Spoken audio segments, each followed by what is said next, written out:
एक घने जंगल में बहुत से जानवर रहते थे। उनमें एक बहादुर खरगोश था जिसका नाम रूबी था।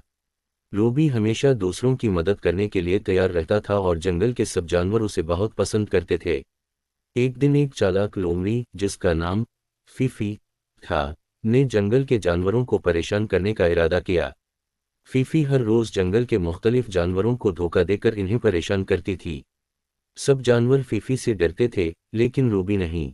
रूबी ने फैसला किया कि वो फीफी को सबक सिखाएगा ताकि वो दोबारा किसी को परेशान ना कर सके। रूबी ने एक तरकीब सोची। इसने फीफी को दावत दी कि वो इसके साथ दौड़ लगाए। फीफी ने सोचा कि वो तो हमेशा जीतती है, इसलिए फौरन मान गई। दौड़ शुरू हुई, लेकिन रूबी ने रास्ते में जगह जगह गड्ढे खोदे और छोटे छोटे पत्थर बिछा दिए। फीफी, जो हमेशा जीतने के गुरूर में थी, उन गड्ढों और पत्थरों को देख न सकी और बार बार गिरती रही। रूबी आराम से दौड़ता रहा और आखिरकार जीत गया। फीफी को अपनी चालाकी का नुकसान हुआ और वो समझ गई कि गुरूर और दूसरों को परेशान करने का अंजाम अच्छा नहीं होता। इसने सब जानवरों से माफ़ी मांगी और वादा किया कि वो कभी दोबारा किसी को धोखा नहीं देगी। रूबी की बहादुरी और अक्लमंदी की वजह से जंगल के सब जानवर खुश हुए और फीफी भी एक अच्छा दोस्त बन गई। इसके बाद जंगल में सब जानवर अमन व सुकून से रहने लगे।